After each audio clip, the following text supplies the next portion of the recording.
자, 말씀을 살펴보죠. 우리가 특세 기간 동안 지금 하나님께서 우리 담임 목사님, 이인호 목사님 통해 가지고 말씀을 전해주고 계세요. 특히 베드로 전서라는 것은 우리가 지난주에 배웠듯이 네로 황제 그 시대에 아주 핍박과 고난이 많았다고 했죠.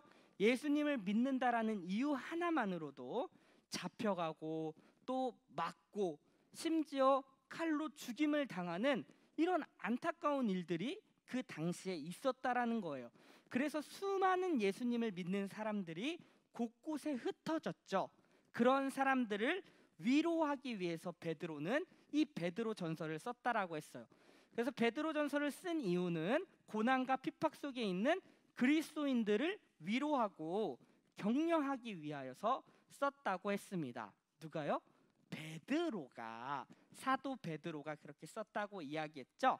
근데 베드로가 이제 1장 1절에서 이렇게 이야기했어요.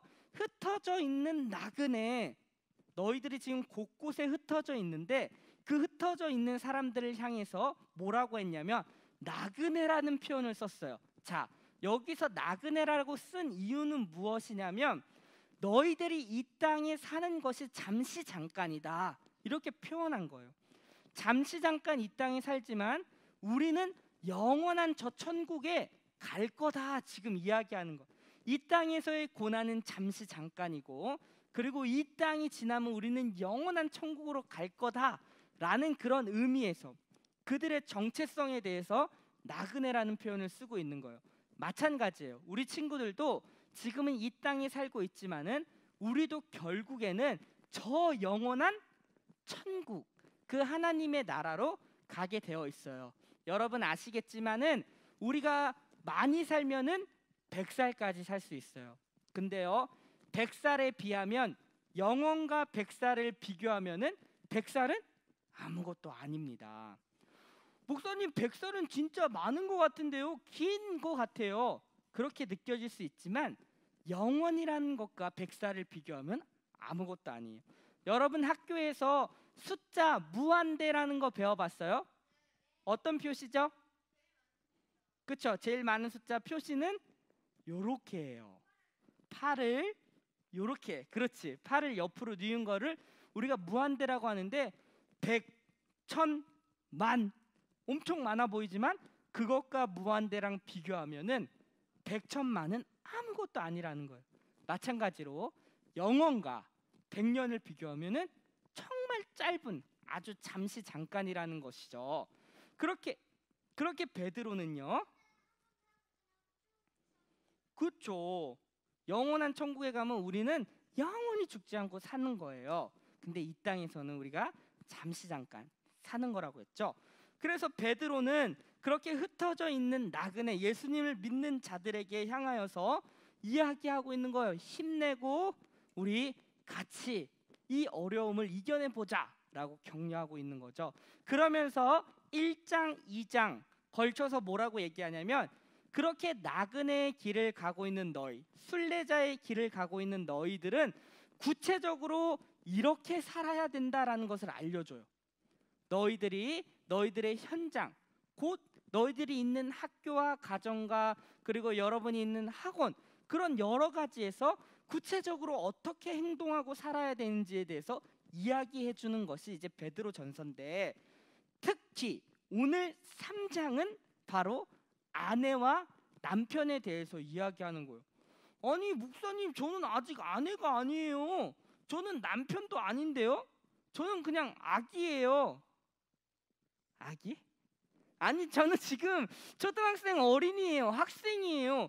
근데 오늘 말씀은 우리랑 좀 잘 안 맞을 것 같은데요. 그렇게 생각할 수 있는데 분명히 적용할 점이 있습니다. 우리 친구들 귀를 쫑긋 잘 기울여서 하나님 말씀을 잘 들어볼게요. 자, 목사님이 이렇게 질문으로 시작했어. 자, 우리 유년부에 아직 예수님을 믿지 않는 아빠가 있는 가정이 있을까요? 없을까요? 네, 있어요. 분명히 아빠, 엄마 두 분 다 잘 믿는 가정이 있는가 하면 엄마만 믿거나 아니면 아빠만 믿거나 그렇게 아빠가 믿지 않는 가정이 있을 수 있다라는 것입니다. 자, 그런 가정이 있을 때 우리 친구들 잘 들어야 돼요. 오늘 혹시 우리 아빠가 아직 믿지 않는데요? 그러한 가정에 우리 친구들이 있다면 오늘 하나님 말씀을 잘 듣고 우리가 같이 잘 실천하면 좋을 것 같아요. 자, 1절 이렇게 나와 있습니다. 같이 한번 읽어볼게요. 시작. 아내들아 이와 같이 자기 남편에게 순종하라. 이는 혹 말씀을 순종하지 않는 자라도 말로 말미암지 않고 그 아내의 행실로 말미암아 구원을 받게 하려 함이라. 자, 지금 아내들한테 이야기하는 거예요, 베드로가. 자, 뭐라고 이야기하냐면 너희들은 남편에게 순종해야 된다. 근데 순종을 하되 구체적으로 어떻게 하냐면 말로만 하는 것이 아니라 행동으로 순종해야 된다 이야기하는 거예요. 자, 우리 친구들 정말 중요한데요.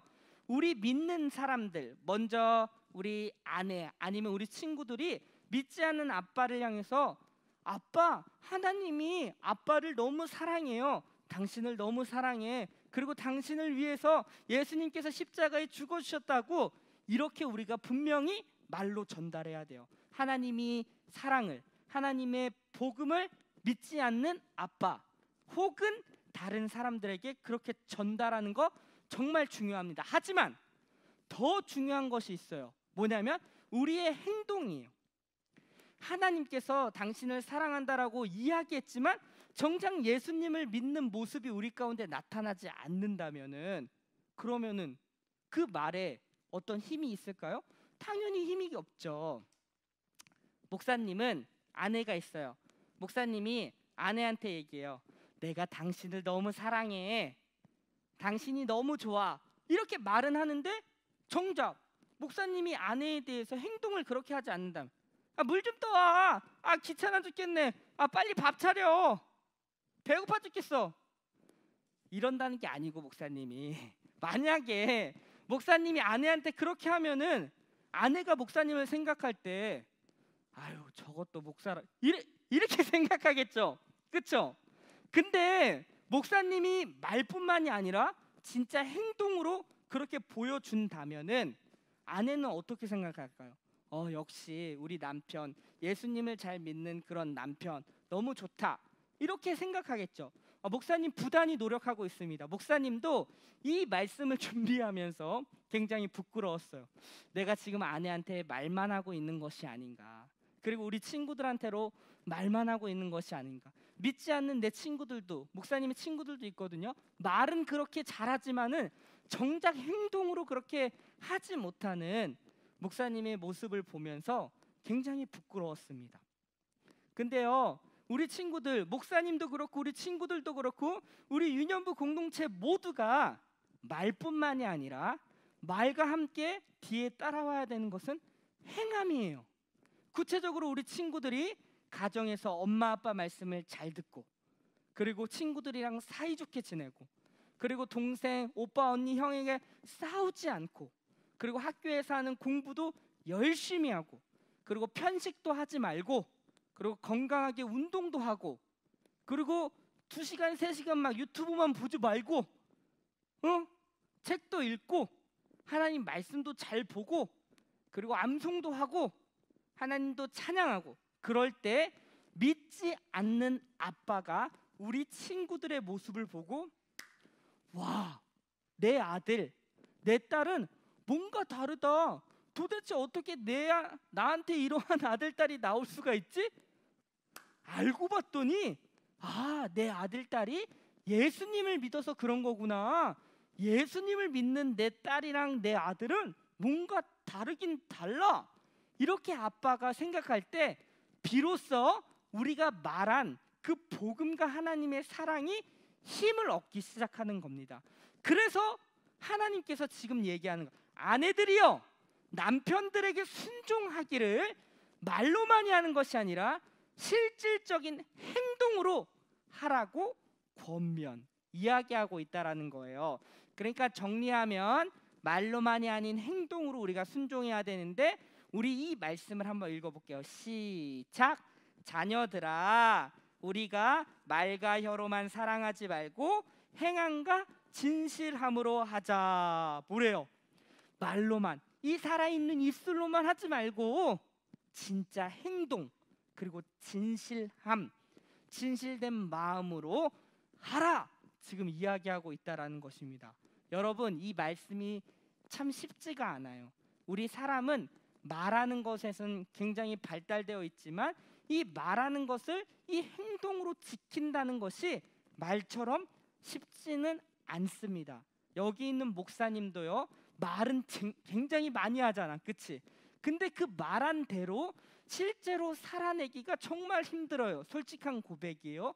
그래서 부단히 목사님도 노력하고 어떻게 하면 내가 말한 것에 대해서 힘써 지킬지에 대해서 고민하면서 살아가고 있습니다.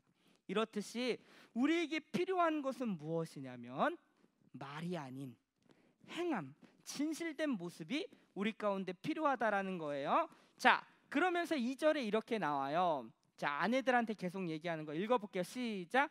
너희의 두려워하며 정결한 행실을 봄이라. 그러니까 지금 두려워하며, 남편을 두려워해서 어쩔 수 없이 순종하라는 게 아니에요. 남편한테 맞을까봐, 남편이 날 미워할까봐 어쩔 수 없이 순종하라는 게 아니라 여기서 두려움의 대상은 누구냐면 바로 하나님이에요. 하나님을 두려워하는 마음으로 남편에게 순종하라는 거예요. 그러니까 우리 친구들이 오해할 수 있는데 이 두려움을 목사님이 이렇게 바꿀게요. 경외라는 단어로. 그러니까 너희는 하나님을 경외하는 마음으로 남편에게 순종하라, 이렇게 얘기하는 거. 경외라는 것은 무엇이에요? 하나님을 인정하고 그분을 신뢰하고 그분을 믿고 따르는 것. 그렇게 하나님을 경외하는 아내들이여, 너희는 남편에게 순종하라. 그러면 남편들이 어떻게 하냐면 정결한 행실을 봄이래요. 이게 뭐냐면 이런 거예요. 내 아내가 도대체 왜 이렇게 나한테 잘해주는 거야? 아침마다 밥도 차려주고 어깨도 주물러주고 말도 상냥하게 잘해주고 그리고 나를 굉장히 도와주고 나를 아껴주고, 도대체 나한테 왜 그러는 거지? 나는 그렇게 잘 못하고 있는데. 그러면서 아내를 봤을 때, 아, 내 아내가 지금 하나님을 경외하는 마음으로, 하나님을 믿고 따르고 순종하는 마음에서 지금 나한테 이렇게 하는 거구나 라는 것을 누가? 남편이 본다라는 거예요. 그러니까 우리도 마찬가지요. 늘 우리는 하나님을 인정하는 사람입니다. 하나님 앞에서 우리가 바르게 행동해요. 내가 예수님을 믿는 사람으로서 바르게 행동하는 것, 이거 정말 중요합니다. 그러한 마음에서 남편에게 순종하라라는 거예요.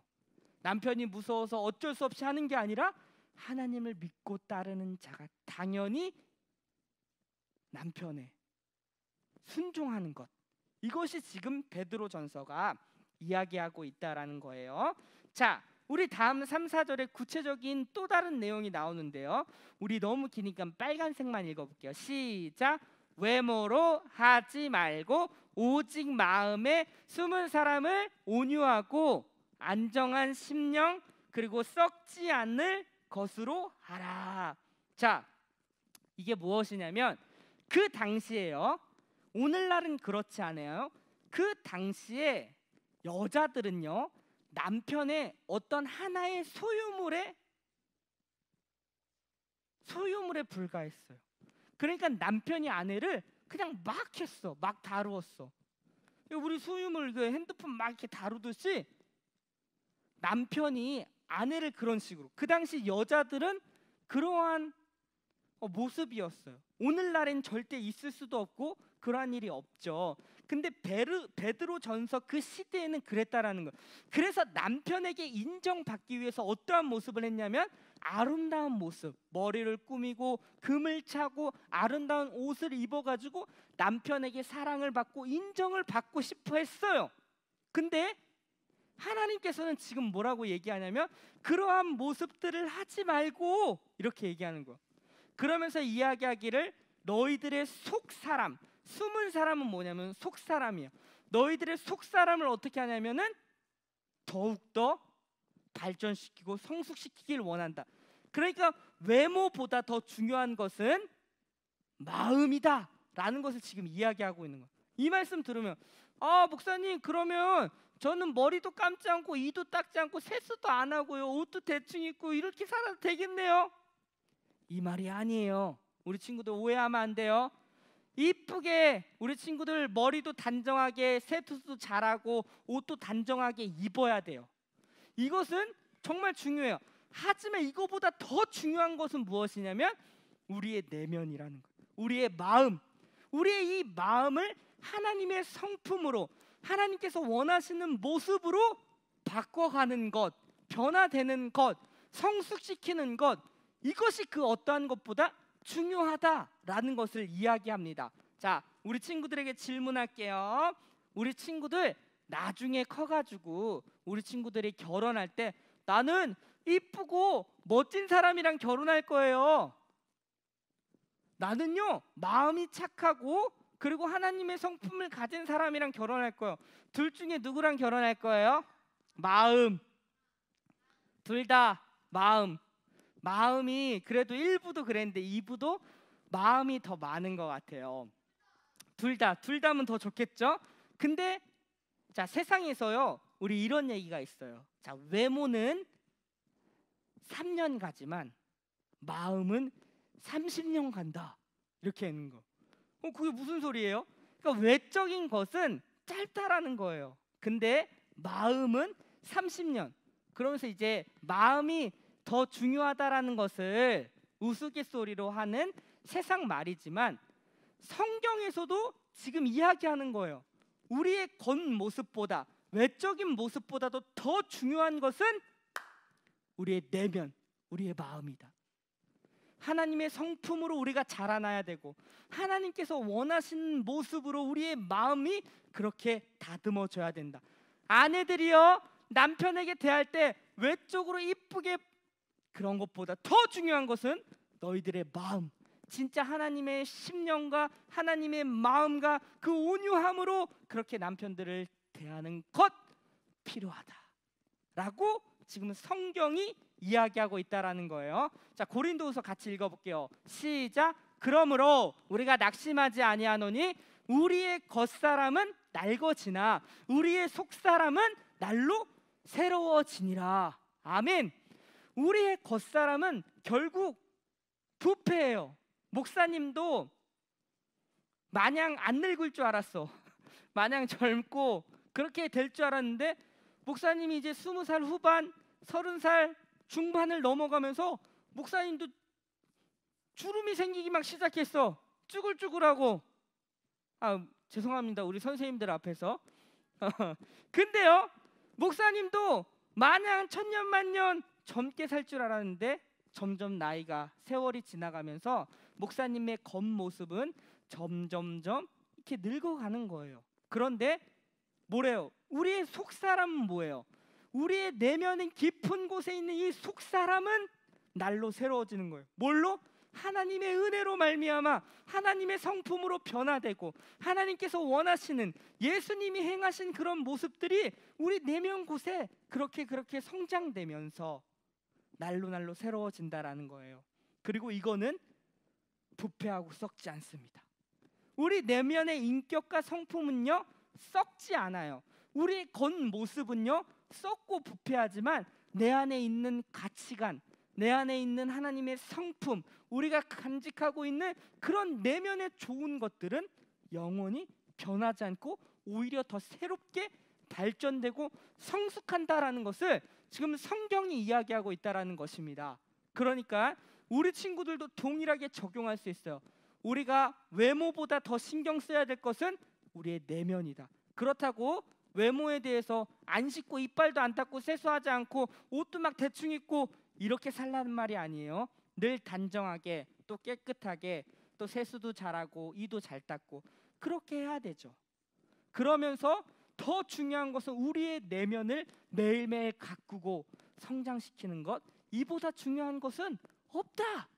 그러니까 내면으로 그렇게 겉모습이 아닌 외모로 하지 않고 마음을 다해서 남편들에게 대할 것을 지금 이야기하고 있다라는 거예요. 자, 여기까지가 성경에서 아내들에게 지금 베드로전서가 얘기하는 요구예요. 그러면 이번에는 남편들에 대해서 살펴볼 필요가 있잖아요. 그렇죠? 자, 우리 같이 한번 읽어볼게요. 시작. 남편들아, 이와 같이 지식을 따라. 자, 여기까지. 자, 뭐래요? 남편들한테 이제 얘기하는 거야. 남편들, 너희들은 어떻게 행해야 되냐면 지식을 따라. 여기서 지식을 따라는 뭐냐면 성경에 기록된 대로 하나님께서 남편들은 이렇게 행동할 것을 성경에 기록했는데 그 지식에 따라 아내를 사랑하고 아내를 대하는 것을 이야기하고 있어요. 그러면 구체적으로 성경에서 말하고 있는 남편들은 어떠한 모습인데? 너무 많지만 목사님이 하나만 갖고 왔어요. 우리 같이 한번 읽어볼게요. 시작. 남편들아, 아내 사랑하기를 그리스도께서 교회를 사랑하시고 그 교회를 위하여 자신을 주신같이 하라. 이렇게 얘기하는 거예요. 일부에 어떤 친구가 목사님한테 이랬어. 목사님, 목사님도 남편이잖아요. 목사님도 이 말씀처럼 지금 살고 있어요? 그렇게 목사님한테 질문했어. 사실 이 말씀을 읽을 때마다 목사님도 굉장히 마음에 찔려요. 자, 한번 보세요. 남편들은 어떻게 사랑해야 되냐면 예수님이 교회를 사랑한 것 같이. 교회는 여기서 뭐냐면 건물이 아니에요. 예수님을 믿고 있는 사람들, 즉 우리를 얘기하는 거예요. 자, 목사님이 질문할게요. 예수님이 우리를 위해서 어떠한 일을 하셨죠? 십자가에 죽으셨어요. 그렇죠? 맞아요. 예수님이 우리를 사랑해서 우리를 살리기 위해서 우리를 대신해서 십자가에 죽기까지 그렇게 우리를 사랑하셨다라는 사실이에요. 그러니까 남편들은 예수님이 교회를 사랑한 것처럼 아내를 사랑하라는 거예요. 이거 굉장히 어려운 거예요. 그렇죠? 그러니까 어떻게 해야 돼? 목사님은 마음을 다해서 생명을 다해서 죽기까지 누구를? 목사님 아내를 사랑해야 된다라는 거예요. 그렇죠? 예수님이 마치 우리를 사랑한 것처럼 우리를 포기하지 않고 우리를 참고 오랫동안 그리고 끝까지 사랑하신, 그리고 죽기까지 그러한 마음과 그러한 행동으로 아내를 사랑하라 이야기하는 거예요. 수많은 사람들이 조롱하고 예수님을 때리고 침뱉고 그리고 놀리고 그렇게 했어도 예수님은 꿋꿋이 그 길을 가셨고 결국 십자가에서 죽었잖아요. 왜? 그러한 사람들을 사랑했기 때문에. 그렇게 남편은 아내를 사랑해야 된다라는 거예요. 목사님, 그렇게 하려고 부단히 노력합니다. 그리고 목사님이 기도하는 것 중 하나예요. 목사님이란다. 하나님, 제가 정말 이 기록된 대로 아내를 사랑할 수 있도록 도와주십시오. 하나님께서 말씀하신 이 말씀대로 사랑할 수 있도록 도와주십시오. 그렇게 부단히 기도하고 그렇게 행동으로 실천하려고 해요. 그래도 잘 안 돼. 그래도 말씀대로 살려고 우리 부단히 노력해야 돼요. 자, 우리 친구들에게도 엄마 아빠가 계시잖아요. 그렇죠? 아빠가 지금 엄마한테 어떻게 행동하고 있는지 한번 잘 살펴보세요. 그리고 엄마는 아빠한테 어떻게 행동하고 있는지 잘 살펴보세요. 그리고 우리 친구들이 오늘 가서 이야기해 주세요. 아빠, 엄마, 여기 앉아보세요. 오늘 제가 말씀을 들었는데요, 아내는요 남편에게 이렇게 해야 된다고 하고 남편은요 아내에게 이렇게 해야 된대요. 성경에 기록되어 있어요. 한번 보세요. 이렇게 우리 친구들이 한번 잘 설명해 주세요. 원아웃기는 목사님은 우리 유년부 모든 가정이 하나님께서 기뻐하시는 가정, 하나님께서 원하시는 그런 가정들로 바르게 세워졌으면 좋겠습니다. 이 시대에 정말 수많은 아픔이 있는 가정들이 너무 많아요. 근데 하나님이 정말 그런 가정들을 세우시길 원합니다. 원아웃기는 우리 유년부 친구들의 모든 가정이 하나님이 기뻐하시는 가정으로 바르게 세워지기를 주님의 이름으로 축원합니다. 그리고 우리 친구들이 오늘 말씀에서 적용할 거 있었죠? 자, 뭐예요? 말로만 하지 않고 행함으로 실천하는 것 반드시 필요하고요. 두 번째는 뭐였죠? 우리의 외적인 것보다 더 중요한 것은 우리의 속사람, 내면을 하나님이 원하시는 모습으로 우리가 성숙시키고 우리가 성장하는 것이 정말 중요하다라는 것을 배웠습니다. 이번 한 주를 살아갈 때도 이 말씀을 꼭 기억하며 승리할 수 있는 우리 유년부 친구들이 다 되었으면 좋겠습니다. 자, 기도할 거예요. 두 손 모으세요. 이제